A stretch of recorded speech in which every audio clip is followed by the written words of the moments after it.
Hey, how's it going, guys? Mr. Boss for the win here, and in today's Grand Theft Auto 5 video, I'm going to be doing another Q&A video where I take your questions from Twitter and I answer them all in this video. Now, if you want to get involved in the next Q&A, all you have to do is go down in the description, follow me on Twitter, and use the hashtag AskBoss when submitting a question, and you guys will or could be featured in the next time I do a Q&A. And you guys have really been seeming to like the last few Q&As that I've been doing, so I really appreciate the support. But of course, with out of the way, let's get it started. All right, so our first question comes from Mark Jordan, and he says, why can't Rockstar delete my past DLCs on last gen and update us with new DLCs? Now, Mark, that would be the best case scenario in a perfect world where Rockstar could say, hey, you know, the Beach Bum DLC is very old, the Valentine's Day Massacre DLC is very old, let's delete those so we could give last generation the new DLCs like Lowriders and I guess the Free Mode Events update. And in a perfect world, yes, that would be the best case scenario. But like we know, and like probably you know, it just doesn't work that way. There's no way for Rockstar to undo what they've done in Grand Theft Auto Online. And I'll reiterate this again.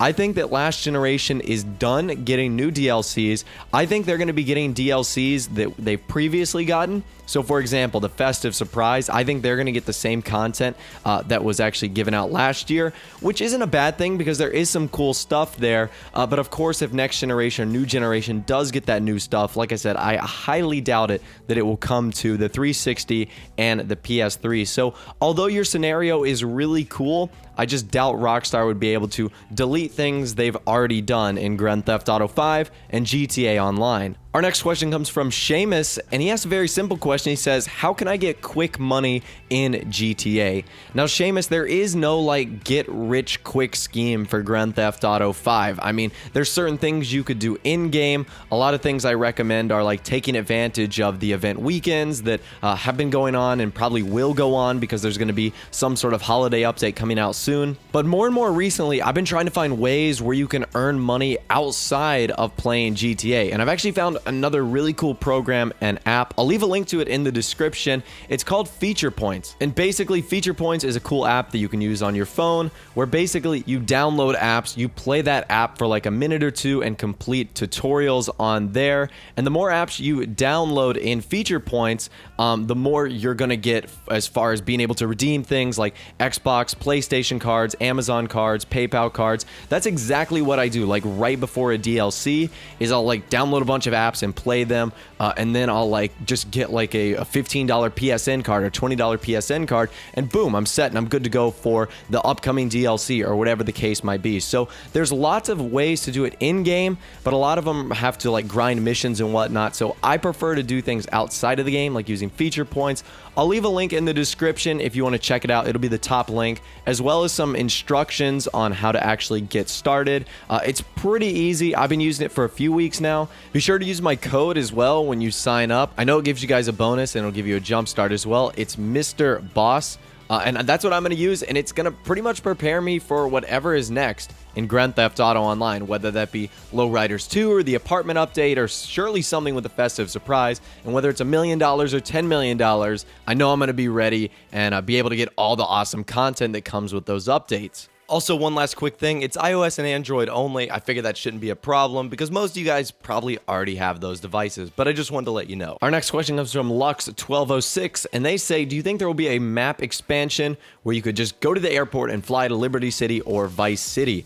Now, I have answered this in previous Q&As, but it has been a while, and this isn't a totally ridiculous question. I mean, even the president of Rockstar Games have stated that they want to make Grand Theft Auto Online bigger than just Los Santos. So to say that that's a totally crazy acquisition isn't actually that far-fetched. Now, unfortunately, he could be talking about a Grand Theft Auto Online expansion that takes anywhere from 5 to 10 years from now, meaning it would be on GTA 6 or GTA 7 or whatever the case might be.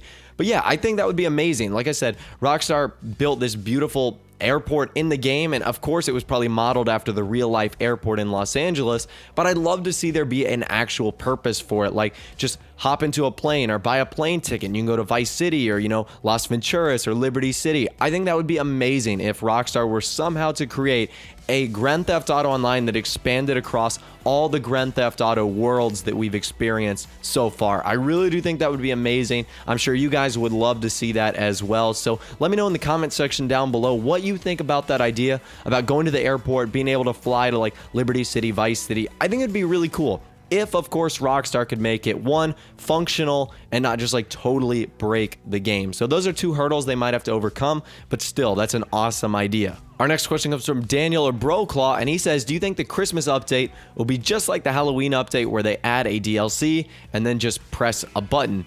Now, the thing he's talking about by pressing a button is making the DLC built into the tunables, and that would depend on if Rockstar makes this a Christmas surprise.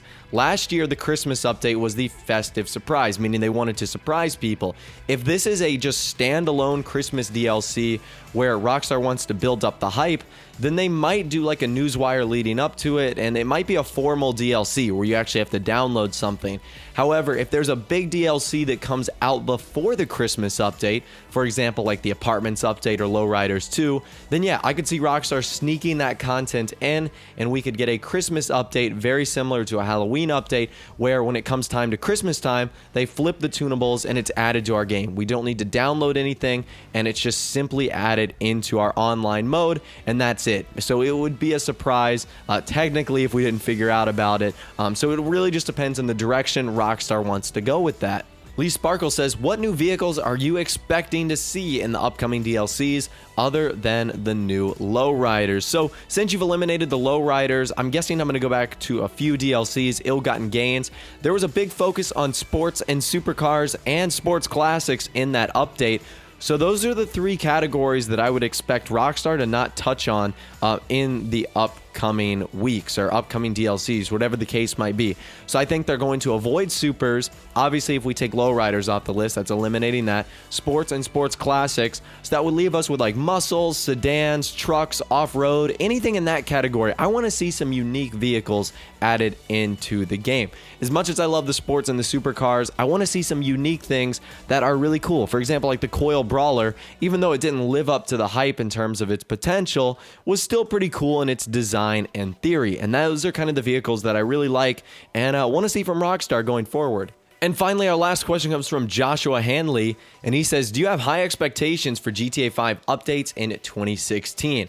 I have very high expectations for Rockstar in 2016. For a few reasons. One, because they've put out all the generations of Grand Theft Auto 5. It was last generation, then current generation, and PC. Now they don't have to worry about that. They can just focus on Grand Theft Auto 5 and Grand Theft Auto Online, making it as best as they possibly can. So I'm excited for their new unlocked potential due to the, I guess, extra time and manpower they're going to have. But also, I want to see a story mode DLC. For me, 2016 is going to be story mode DLC or bust. Meaning if Rockstar doesn't either announce a story mode DLC or release one, I'm going to be kind of upset because it's been 3 years since the game has come out, and there's been no awesome story mode expansion so far. So that's one thing I'm looking for. Yes, my expectations are high, but I trust in Rockstar and believe they're definitely going to deliver. Anyways, that's all the questions that I'm going to be answering in this week's Q&A. Once again, if you want to get involved in the next Q&A, go down in the description, follow me on Twitter, and use the hashtag AskBoss. That's how I'm going to get your questions, and that's how I'm going to know to use them in this video. So be sure to include that hashtag. If you did go on to enjoy the video, a like rating would be awesome. And of course, subscribe to my YouTube channel if you are new, or you like daily Grand Theft Auto 5 videos like this. With all the way, guys, like I said, thanks for watching. Take care, and I'll see you guys in the next video.